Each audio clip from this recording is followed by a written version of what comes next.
World News in 5. Right now. News and developments making headlines around the world in 5 minutes. World News in 5. Here on Radyo Pilipinas World Service.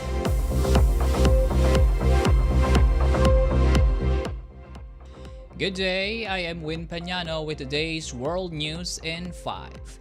United States Department of War Secretary Pete Hegseth says Washington is not expanding its military objectives in Iran despite ongoing strikes.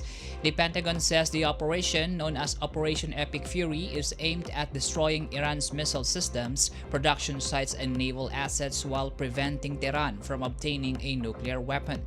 Meanwhile, U.S. President Donald Trump said Washington would have to play a role in choosing Iran's next leader.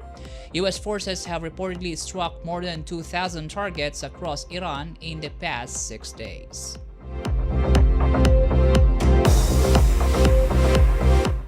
In related news, U.S. President Donald Trump says Iran is reaching out to Washington to discuss a possible deal following recent U.S. and Israeli strikes on Iranian targets. Speaking at the White House, Trump claimed the military campaign had severely damaged Iran's missile, drone, and naval capabilities. He also urged Iranian diplomats worldwide to seek asylum and help build what he called a better Iran. Meanwhile, the U.S. Treasury is expected to announce new measures to ease pressure on global oil prices. Iran's mission to the United Nations declined to comment on the remarks.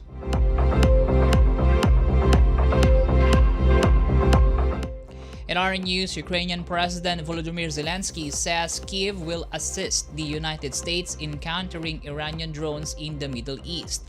The move comes after Washington requested support to protect its military bases and personnel following drone attacks linked to Tehran. Ukraine has developed effective defenses against Iranian-designed Shahed drones during its war with Russia. Zelensky says Ukrainian specialists and equipment will be deployed in the coming days. In a phone interview with Reuters, U.S. President Donald Trump said the United States is open to assistance from any country to help address the threat.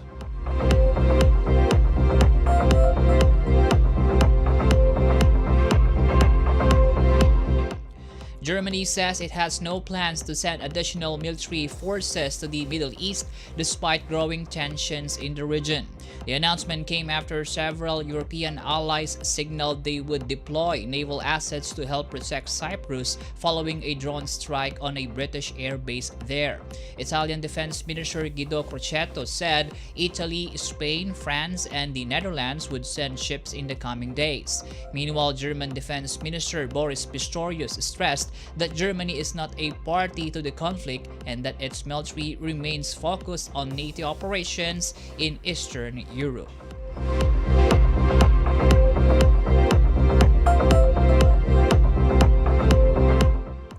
The United States and Venezuela have agreed to re-establish diplomatic and consular relations following months of political upheaval. In a statement, the U.S. State Department said the move aims to promote stability, support economic recovery, and encourage political reconciliation in the South American nation. The renewed engagement is also intended to help create conditions for a peaceful transition to a democratically elected government. Tensions had escalated earlier this year after the United States captured Venezuelan President Nicolas Maduro, leading to the installation of interim leader Delcy Rodriguez. Officials say both countries have since begun gradually restoring bilateral ties.